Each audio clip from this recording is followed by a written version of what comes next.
Su palabra en mí es la espada que atraviesa hasta el alma. Su palabra en mí es la luz que alumbra mi camino. El Salmo 121, versículo 4, dice de esta manera: He aquí, dice, no se adormecerá ni dormirá el que guarda a Israel. Nuevamente, ahora ustedes lo leen, por favor. Salmo 121, 4, 2 y 3. He aquí, no se adormecerá ni dormirá el que guarda a Israel. ¿Quién guarda a Israel, amados hermanos? Dios, hermanos. Dios. Y Dios dice que no se adormece ni se duerme. ¿Cuánto dicen amén? ¿Alguna vez te has adormecido tú? No es que te has dormido, pero te has adormecido. Sí, ¿no? Yo recuerdo que una vez habíamos ido con mi esposa justamente a comer algo a Oruro. Fuimos manejando ya. Llegamos a Oruro, nos traímos algo bien opíparo, bien abundante. Ustedes saben que la carretera Oruro-La Paz Oruro es recta, ¿no? En su mayor parte. Y cuando vinimos retornando, estábamos charlando. Yo me acuerdo que estábamos manejando, la música, la alabanza estábamos oyendo, y de pronto mis ojos se adormecieron. Me empecé a adormecer, ¿no? Y cuando un poquito reacciono, ya estaba yéndome al centro de la carretera, ¿no? Entonces, invadiendo el otro carril. Adormecerse en situaciones críticas es realmente, puede traer consecuencias tremendas, ¿no? Imagínate, proteger una nación, Dios lo hace continuamente, hermanos. Dice que Dios no se adormece ni duerme cuando guarda a Israel. ¿Cuánto dicen amén? Bien. A través de la historia de la humanidad y la historia bíblica, por supuesto, en muchas oportunidades, hermanos, han intentado exterminar a la nación de Israel. Muchas oportunidades. Prueba de ello es el Salmo 83. A ver, retrocedamos unos capítulos atrás. ¿Qué salmo dijimos? 83. En el versículo 3. Fíjate que desde antes ya, este salmo se escribió hace muchos años, pero ya se hablaba de cómo otras naciones pensaban hacer daño a Israel. Y dice en el Salmo 83, versículo 3, dice: contra tu pueblo han consultado astuta y secretamente, y han entrado en consejo contra tus protegidos. Han dicho: venid y destruyámoslos, para que no sean nación y no haya más memoria del nombre de Israel. Uy, qué tremendo, ¿no? Cómo otras naciones han confabulado secretamente y astutamente, dice que habían hecho planes para destruir, para que Israel no sea más, ¿qué cosa? Una nación, ¿no? A ver, ustedes ahora lean los dos versículos, por favor, 83, 3 y 4. 2 y 3. Contra tu pueblo han consultado astuta y secretamente, y han entrado en consejo contra tus protegidos. Y han dicho: venid y destruyámoslos, para que no sean nación y no haya más memoria del nombre de Israel. Quieren exterminar a Israel para que ya no haya más memoria de Israel. Ahora, aquí una palabra que me llama la atención es las que termina el versículo 3. ¿De quiénes habla? ¿Qué usa ahí en el versículo 3? Tus, ¿qué cosa dice? Protegidos. Israel es protegida de Dios, hermano. ¿Cuánto dicen amén? Porque no se adormecerá ni dormirá el que guarda a Israel. Amén. Ahora, aquí va a mencionar en este salmo algunas naciones que ya de tiempo atrás se habían reunido y habían confabulado destruir a Israel. Fíjate en el versículo 5. Dice, porque se confabulan de corazón a una contra ti, han hecho alianza, naciones que se habían unido para atacar a Israel. Las tiendas de quiénes, dice ahí, ¿quiénes encabezan esta lista? Los edomitas. Uy, qué tremendo, hermano. ¿Sabes de quién descienden los edomitas? De Esaú. ¿Y quién era Esaú? El hermano de Israel, de Jacob. Y dice que en un tiempo ambos estuvieron en un mismo vientre.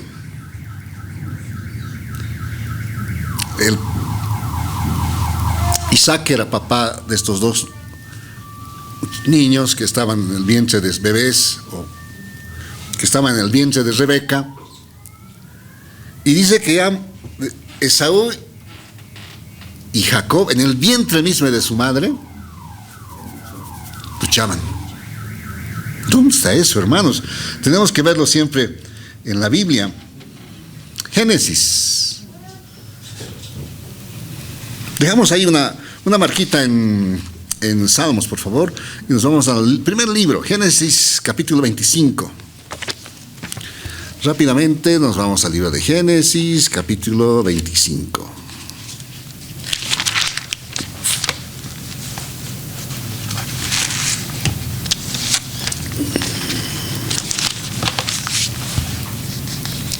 ¿Qué dice el libro de Génesis capítulo 25?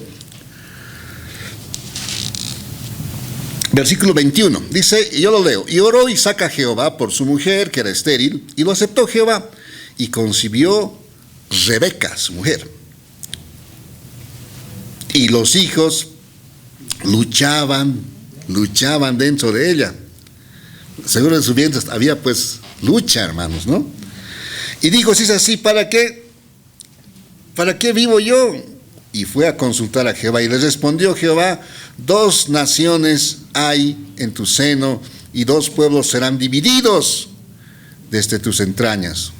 Un pueblo será más fuerte que el otro pueblo, y el mayor servirá al menor. Cuando se cumplieron sus días para dar a luz, y aquí habían gemelos en su vientre, y salió el primero rubio, y era todo velludo como una pelliza, y llamaron su nombre. ¿Qué le llamaron al primero? Esaú. Él llegó a ser padre de los edomitas, hermanos. Esa nación que confabulaba contra, una de las naciones que confabulaba contra Israel. Esaú llegó a ser padre de los edomitas. Y después salió su hermano, trabara su mano al calcañar de Esaú, y fue llamado su nombre Jacob. Él llegó a ser Israel, padre de las 12 tribus, ¿no?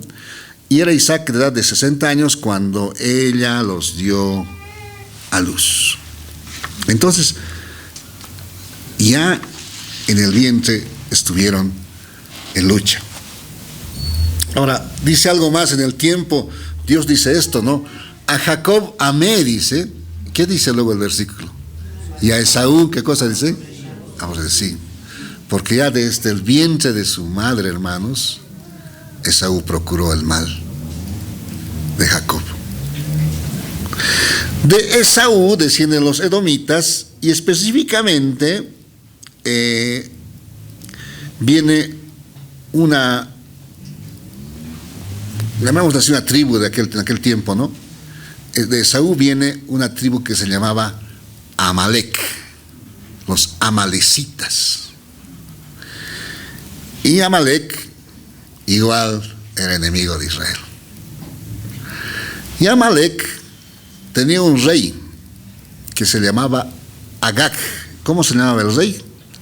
Agag, ¿ya? Este era el rey, Agag.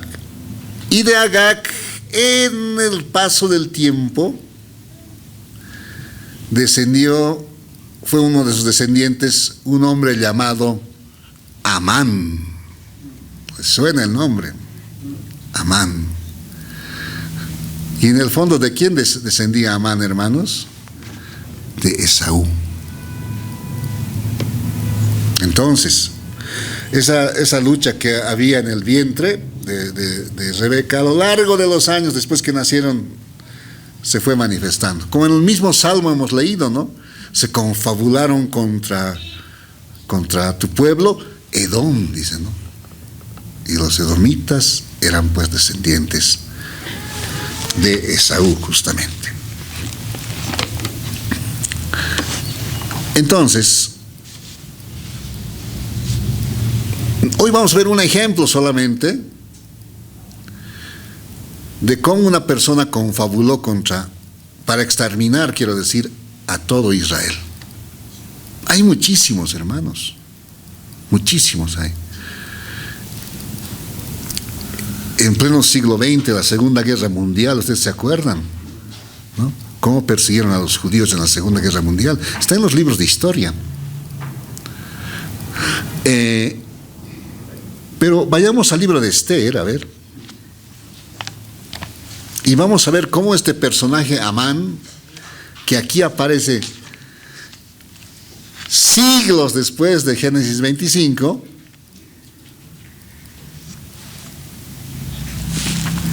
vamos a ver en el libro de Esther cómo este hombre confabula contra el pueblo de Israel, planeas exterminarlos.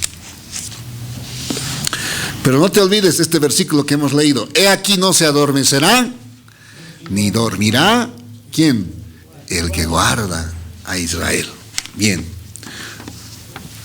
Vayamos a Esther capítulo 3. Para ponerse en contexto en este libro, ya han pasado bastantes siglos. Israel, toda la nación de Israel fue llevada cautivo a causa de su desobediencia a Dios, fue llevada cautivo por el rey Nabucodonosor. ¿Ya? Ahí surge el libro de Daniel, los babilonios les llevan cautivos a Israel. Pasa el tiempo, el imperio babilónico es derrotado por los reyes de Media y de Persia, y los persas empiezan a gobernar un imperio grande, hermanos. Y el rey de ese imperio persa, medo-persa, era el rey Asuero en aquel tiempo. ¿Cómo se llamaba este rey? Asuero. Entonces él tenía el gobierno y bajo su gobierno estaba el pueblo cautivo de Israel también. Ahora en ese tiempo, fíjense cómo un descendiente de Agag confabula contra Israel. Vamos a resumir la historia porque es larga. Y en esta historia también vas a ver cómo no se adormece ni duerme el que guarda a Israel. Vas a verlo, fíjate. 3:1 de Esther dice: después de estas cosas, el rey Asuero engrandeció a Amán. ¿Ya? Amán estaba seguramente entre los funcionarios que colaboraban al rey, pero de pronto Asuero lo engrandece a Amán. Ahora fíjate quién era Amán. Dice ahí, hijo de Amedata. ¿Y de dónde era él? Agageo. ¿Me están siguiendo en el versículo? Hijo de Amedata, Agageo. De Agag. Y Agag era de Amalek. Y Amalek venía de Esaú. Ya ves la historia ahí, ¿no? Los vínculos. Y lo honró y puso su silla sobre todos los príncipes que estaban con él. De pronto Amán sube como un príncipe importante ahí junto al rey Asuero, ¿no? Y todos, como dicen los siguientes versículos, la gente se dice que se arrodillaba ante Amán. Y ahí surge un personaje que era Mardoqueo, era judío. Los judíos, así como Daniel, no les gustaba postrarse ante otra persona o ídolo que no sea Dios. Entonces Mardoqueo pues no se arrodillaba ante este Amán. Mardoqueo era un judío. Y en el versículo 5, vamos al 5, dice: y vio Amán, este Agageo, Amán vio que Mardoqueo ni se arrodillaba, ni se humillaba delante de él. ¿Y qué pasó? Se llenó de ira, se enojó por esto, porque Mardoqueo no se arrodillaba. Ahora el 6, fíjate el 6. Pero tuvo en poco poner mano en Mardoqueo solamente, pues ya le habían declarado cuál era el pueblo de Mardoqueo, y procuró, fíjate esta parte del versículo, y procuró Amán destruir, ¿a quién es? a todos los judíos que había en el reino de Asuero al pueblo de Mardoqueo. Aquí Amán dice, no solamente voy a poner mi mano sobre Mardoqueo, voy a destruir a todos los judíos.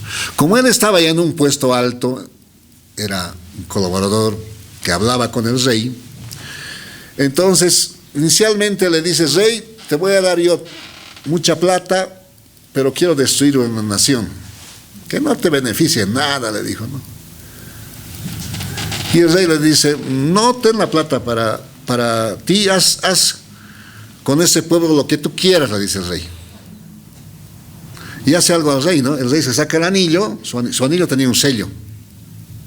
Y si algún documento era sellado con ese anillo, era un decreto que indefectiblemente, hermanos, tenía que cumplirse.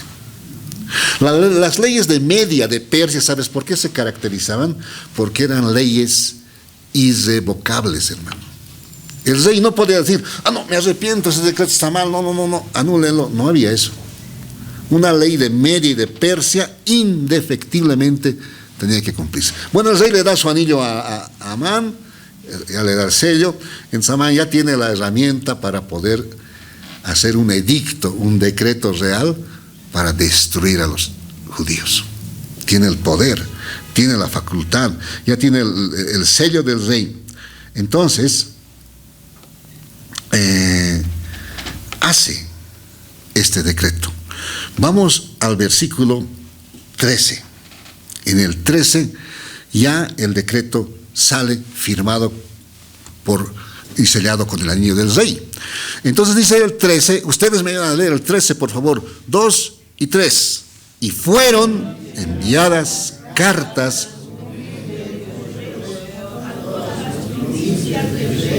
con la orden de 1, destruir, 2, matar, 3, exterminar a quienes, jóvenes, ancianos, niños, mujeres, en un mismo día, en el 13 del mes 12º, que es el mes de Adar, y apoderarse de sus bienes. Qué tremendo decreto, ¿no? El 13 del último mes del año,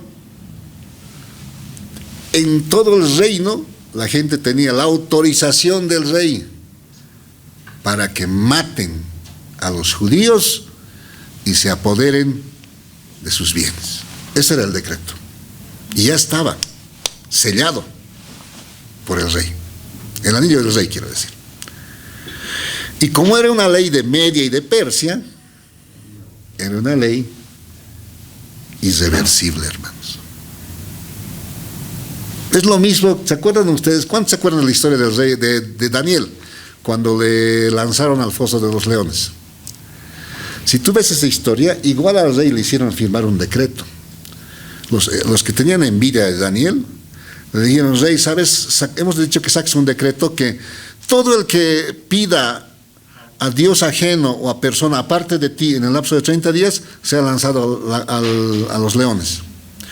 Firma esto, señor, le dice. El rey le dice, poco les van a firmar. Y Daniel lo descubren orando y le dicen, rey, hemos encontrado a Daniel, que está pidiendo a otro Dios que no eres tú. Tú has firmado, le dicen. Tú has firmado. Y es ley de Media y de Persia. Y el rey se dio cuenta, quiso ayudar a Daniel, la historia lo dice así. Quería ayudarle a Daniel a que no lo metan a los leones. Hizo tantas cosas, pero le dijeron, es ley de Media y de Persia, no puede ser revocada. Y lo lanzaron pues a Daniel al foso de los leones, porque era una ley irreversible. Aquí en este caso, hermanos, igual esta ley era irreversible. El 13 del último mes de ese año, en todo el reino tenían que atacar a los judíos y matarlos y apoderarse de sus bienes. El decreto ya estaba hecho. Y ya había salido, los caballos habían salido con los emisarios y en todo el reino se leyó el día 13 del mes 12º, maten a los judíos, sean jóvenes, sean ancianos, sean niños, mátenlos y apodérense de sus bienes. Esto lo planificó Amán. Como les digo, Amán era descendiente de Edom. Y ya estaba hecho esto. ¿Cómo se podía resolver esto? ¿Qué se podía hacer? Humanamente, hermanos, ¿qué podían hacer contra un edicto, contra una ley que ya no se podía revertir? Humanamente, no se podía hacer nada. Tal vez alguien hubiese dicho, tendría que venir otra nación a invadir, a conquistar. Los grecos que vengan, Grecia después triunfó sobre los medos, ya los dominaron, pero estaban todavía lejos. Entonces, ¿qué hacer? Pero este versículo que hemos leído, hermanos, de que no se adormecerá ni dormirá el que guarda a Israel, se cumplió a través de los siglos. ¿Cuánto dicen amén? En el versículo 3, en el capítulo 3 está el plan ya ideado de este Amán. Ya ha ideado su plan maquiavélico. En el capítulo 3 cuenta también que ya el edicto ha salido a todo el reino. Un edicto sellado con el anillo del rey. No podía ser revertido. Pero como Dios no se adormece ni duerme, hermanos, en el capítulo 2, un capítulo antes de que ocurra esto, Dios ya tiene el instrumento que iba a usar para librar a Israel de este tremendo decreto. ¿Y quién es este instrumento?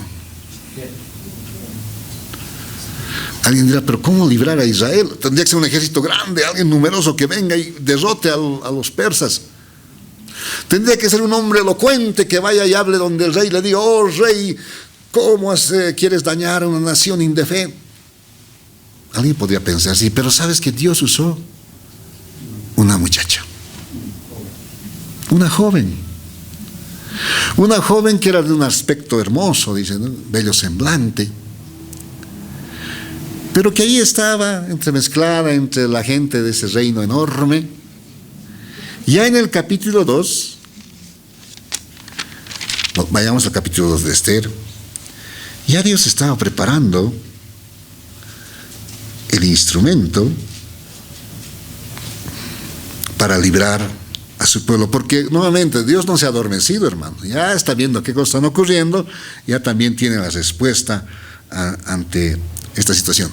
Como antecedente les cuento esto. En el capítulo 1 de Esther, en el capítulo 1 del libro de Esther, el rey Asuero hace un banquete tremendo, ya, está con sus grandes príncipes, ¿no? Y así en medio del banquete el rey dice que venga la reina Vasti se llamaba la reina, y él quería mostrarles lo bella que era Vasti, ¿ya? Y le manda a llamar a los eunucos a Vasti para que la traigan. Van donde Vasti y Vasti no quiere ir. Y van donde el rey y le dicen, rey, Vasti no quiere venir, la reina no quiere venir. El rey se queda pues consternado y sus consejeros dicen, rey, de esto que ha hecho la reina Vasti se va a enterar todo el reino, le dicen. Y las mujeres van a ya empezar a faltar el respeto a sus maridos. Entonces el rey decreta esto, le dicen, ¿no? Que Vasti ya no sea reina y que se busque otra muchacha mejor que ella para que ocupe ese lugar. Eso ocurre en el capítulo 1.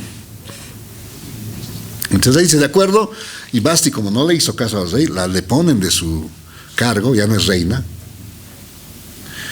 Y en el capítulo 2 empiezan a buscar una nueva reina. Y hacen como que un concurso de belleza, ¿no? Miss Universo de aquel tiempo hacen. Empiezan a buscar varias chicas de varios lugares. Como el reino era grande, había varios países, naciones, vienen de diferentes lugares. Y entre ellas, Esther también es llevada al palacio. Ahora, ¿qué creen que ocurrió? Entre tantas muchachas que había, el rey Asuero la eligió a Esther para ser la reina. Pero Mardoqueo era su padre adoptivo. ¿Ya? Pues los papás de Esther murieron, pero Mardoqueo la adoptó y le cuidó, ¿ya? Y le elige el rey a Esther. ¿Dónde está eso? Anda, vayamos a Esther 2:17, a ver. Ahí pasaron todas las muchachas delante del rey. Han de ser muchachas muy hermosas. ¿Y qué ocurrió en el 17? Fíjate, y el rey amó a Esther más que a todas las mujeres, y halló ella gracia y benevolencia delante de él, más que todas las demás vírgenes, y puso la corona real en su cabeza, y la hizo reina en lugar de ¿quién? De Vasti. Uy, ahí ganó el concurso la reina Esther y le pone la corona. Ganó el concurso la reina Esther, ¿no? La Esther que se tornó ya en reina. Ahora, ¿quién estaba moviendo todo esto, hermanos? Dios.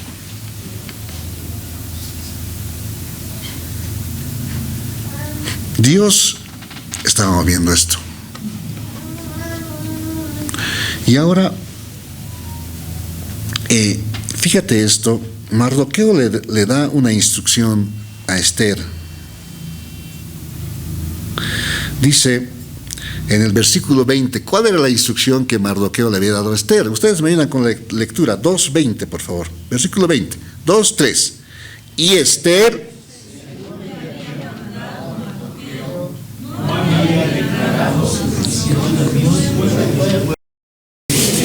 hacía lo que decía Mardoqueo cuando él preguntaba. Nadie se enteró, hermanos, excepto, bueno, sabían Mardoqueo y Esther, pero nadie sabía que Esther era judía, que era israelita, no sabían. Entonces la coronan como reina, ya está en el palacio real Esther. Ya Dios hizo sus movimientos, porque en el capítulo 3, como hemos leído, surge Amán queriendo destruir a los judíos. Amán no sabía que la reina, sucesora de Vasti, era de origen judío. No sabía.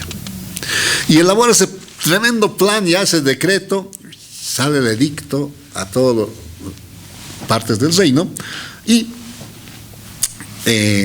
Mardoqueo, por supuesto, está caminando, se entera de ese edicto y llora. Mardoqueo, no le da pena de que alguien trame algo así contra los judíos, y de inmediato busca contactarse con la reina Esther, ¿no? Y le dice, tienes que hablar al rey. No hablaron así cara a cara, por medio de mensajeros, de criados. Le dio ese encargo Mardoqueo, ¿no? Dile a la reina Esther, llévale el edicto, muéstrale a Esther y dile que vaya a hablar al rey, que pida por el pueblo, porque ella también es judía. Entonces la reina Esther lee el edicto y igual le causa pena, ¿no? Ahora ella, como reina, podía haber dicho ese mismo rato, ir donde el rey, decirle, rey, ¿no? Este edicto no está bien, podía decirle, pero ¿sabes qué? Las reglas en las que se movía ese reino, ¿sabes cómo era? Que inclusive la reina no podía presentarse ante el rey si el rey no le hubiese llamado. No podía ir. Y había una ley en aquel tiempo que quien se presentaba al patio, en el patio donde estaba el rey, moría. Indefectiblemente tenía que morir. Inclusive la reina, si se presentaba sin ser llamada por el rey, la sentencia era muerte. Entonces, con ese temor, pues Esther le manda el mensaje también a Mardoqueo, le dice, el rey no me ha llamado, le dice. No me ha llamado el rey. Y si yo voy, también corro el riesgo de morir, le dicen. Porque imagínate que el rey justo le encuentre al rey enojado. ¿Alguna vez te ha pasado tú como hijo cuando quieres pedir algo a tu papá y está enojado? ¿Te dice sí a tu petición? Difícilmente, ¿no? Tienes que buscar, a veces, ya me acuerdo cuando éramos hijos, ¿no? A ver, que esté mejor, de mejor humor mi papá, decía, ¿no? La veía riendo y me acercaba, papá, decía, no, quiero pedirte algo, le decía. Igual, si la reina Esther en aquel tiempo se presentaba en un momento en que el rey estaba enojado, furioso, capaz le iba a ir mal, ¿no? Entonces tiene ese temor la reina Esther. Pero Mardoqueo le infunde ese ánimo, ¿no? En Esther 4:11, vamos ahora al al capítulo 4, versículo 11. Dice de esta manera: todos los siervos del rey y el pueblo de las provincias del rey saben que cualquier hombre o mujer que entra en el patio interior para ver al rey sin ser llamado, una sola ley hay respecto a él: ha de morir, salvo aquel a quien el rey extendiere su cetro de oro, el cual vivirá. Y yo no he sido llamada para ver al rey esos 30 días. Eso le dice Esther a Mardoqueo, ¿no? Ahora, en el 14, Mardoqueo ya le habla con firmeza, le dice, el 13, entonces dijo Mardoqueo que respondiesen a Esther: no pienses que escaparás en la casa del rey más que cualquier otro judío, porque si callas absolutamente en este tiempo, respiro y liberación vendrá de alguna otra parte para los judíos, mas tú y la casa de tu padre pereceréis. Y quién sabe, le dice, si para esta hora has llegado al reino. Quizá Dios te ha puesto aquí justo para este momento, le dice. Entonces la reina Esther toma valor y se lanza a hablar con el rey. Fíjate esa actitud de la reina Esther. Al final le dice: ya, voy a presentarme, y si muero, muero, le dice. Y se pone sus atavíos, se pone hermosa, va donde el rey, que el rey pues la mira, y ¿qué creen que hace el rey? Le extiende su cetro, ¿no? O sea, eso significa que no iba a morir. Por el contrario, la recibe de una manera muy, digamos, ¿cómo te diría? Otorgándole varias cosas, ¿no? En el 5:1 está esto, fíjense, 5:1, Esther. Aconteció que el tercer día se vistió Esther su vestido real, se puso hermosa, ¿no? Y entró en el patio interior de la casa del rey, enfrente del aposento del rey, y estaba el rey sentado en su trono en el aposento real, enfrente de la puerta del aposento. Versículo 2, y cuando vio a la reina Esther que estaba en el patio, ella obtuvo gracia ante sus ojos. Y el rey extendió a Esther el cetro de oro que tenía en la mano. Entonces vino Esther y tocó la punta del cetro. Dijo el rey: ¿qué tienes, reina Esther? ¿Y cuál es tu petición? Hasta la mitad del reino se te dará. Dale gracia, Esther, ¿no?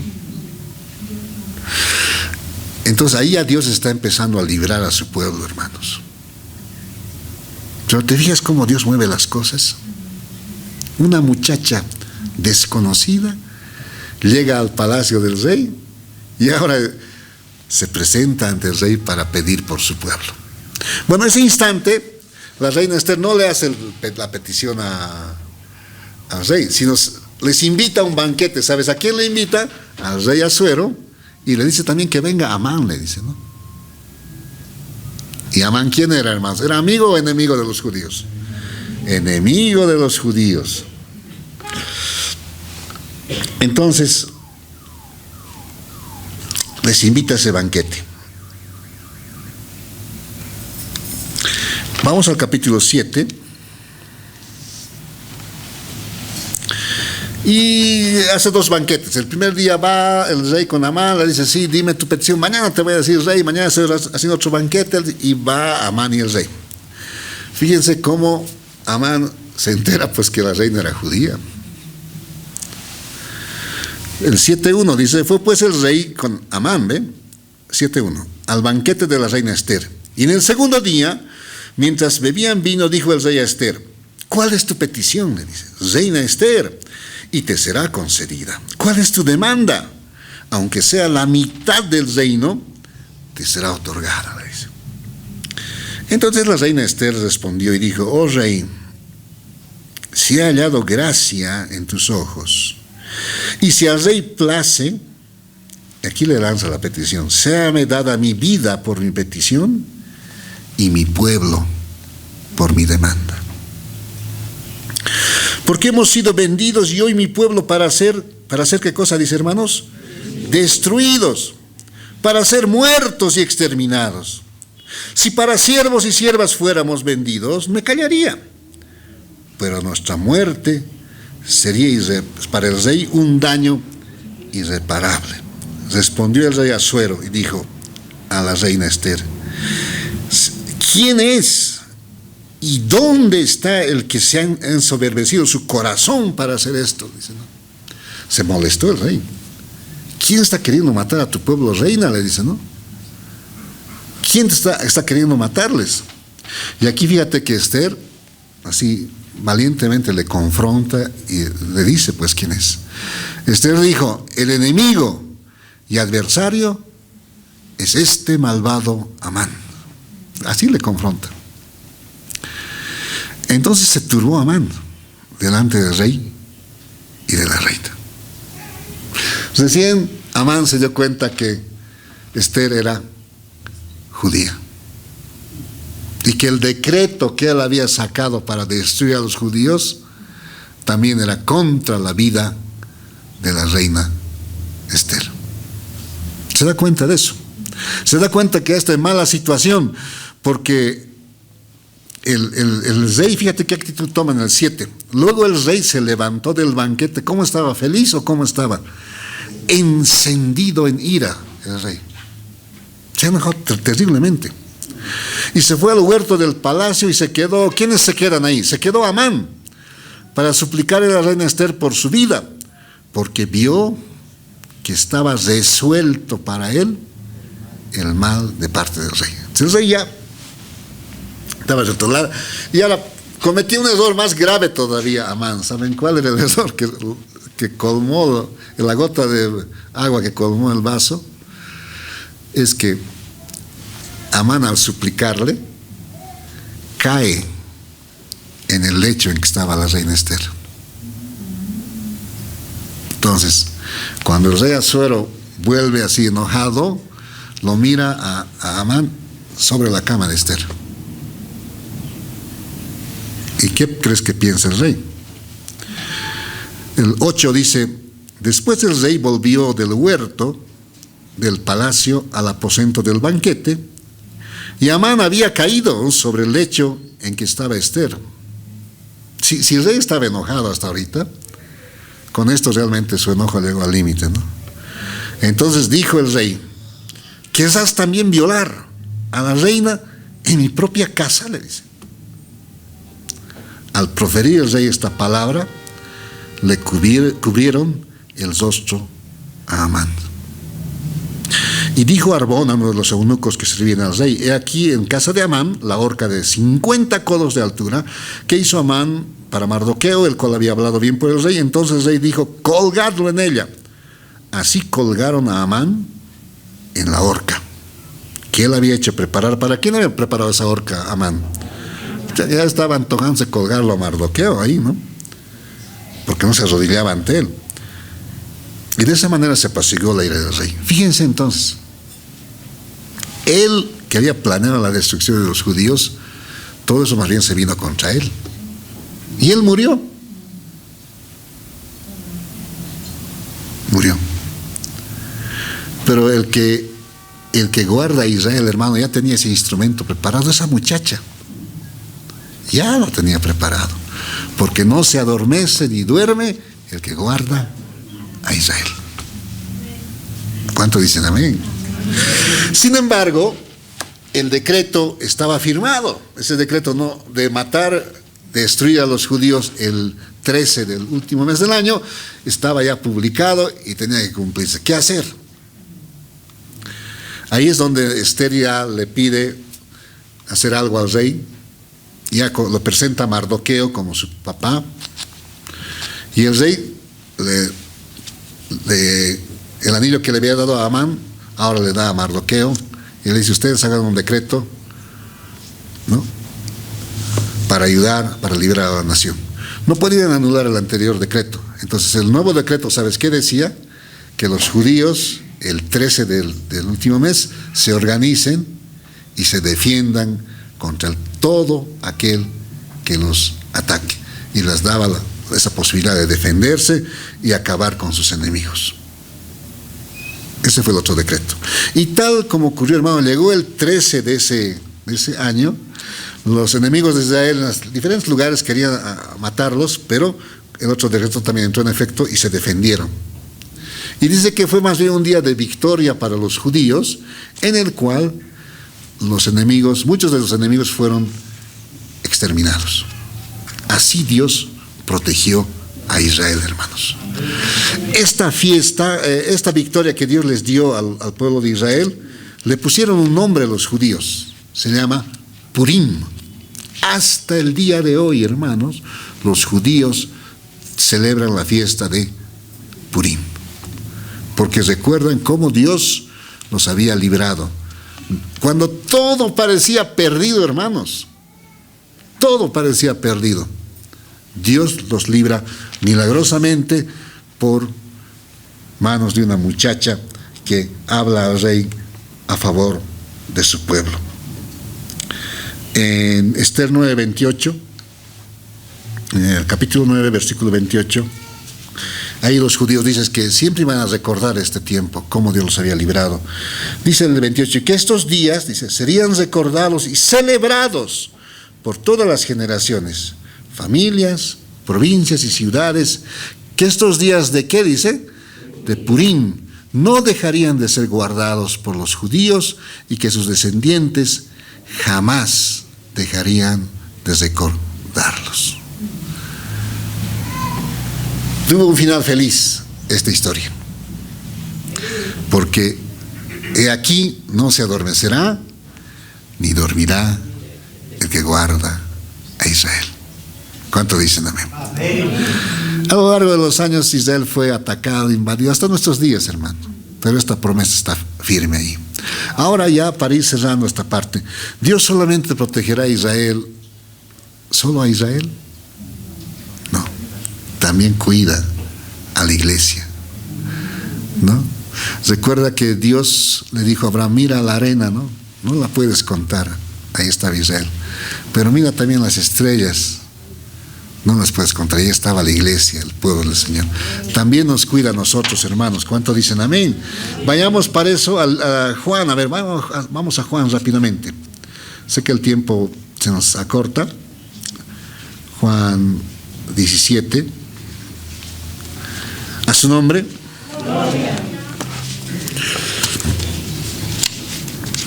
Juan 17, hermanos, en el versículo 11. Esa protección también, el mismo Señor Jesucristo, hermanos, pide para que su Padre proteja a la iglesia. Fíjense, en 17:11 dice, el Señor está orando aquí, dice, y ya no estoy en el mundo, dice, mas estos están en el mundo, y voy a ti, Padre Santo, a los que me has dado, ¿qué cosa les dice? Guárdalos en tu nombre, para que sean uno, así como nosotros. Versículo 15 ahora, dice, juntos leemos el 15, 2, 3, no ruego que los quites del mundo, sino que los guardes del mal. ¿Cuánto dicen amén? Entonces el Señor Jesús mismo en esta tierra dijo, pidió por la iglesia, no nos quites del mundo, pero sí guárdales del mal. Así como Dios protegió a Israel en el libro de Esther, también nos protege a nosotros, hermano. ¿Cuántos dicen amén? Por eso el apóstol Pablo, en 2 Timoteo, ya para ir cerrando nuestra meditación de hoy, vamos al libro de 2 Timoteo, en el capítulo 4, hace esta declaración, ¿no? ¿Qué libro dijimos? 2 Timoteo. Capítulo 4.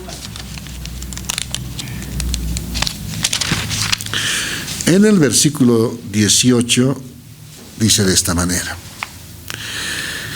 Juntos vamos a leerlo. 2 y 3. Y el Señor me librará de toda obra mala y me preservará para su reino celestial. A Él sea gloria por los siglos de los siglos. Amén. Esta promesa es para todos nosotros, hermanos. Dice que el Señor nos va a librar de toda obra mala y nos va a preservar, nos va a guardar, quiere decir. ¿Para qué nos va a guardar? Para su reino celestial. ¿Cuánto dicen amén? Así como Dios cuidó de Israel, Él cuida también de nosotros. Y el Señor me librará de toda obra mala y me preservará para su reino celestial. A Él sea gloria por los siglos de los siglos. Amén. Vamos a ponernos de pie, hermanos. Su palabra en mí es la espada que atraviesa hasta el alma. Su palabra en mí es la luz que alumbra mi camino.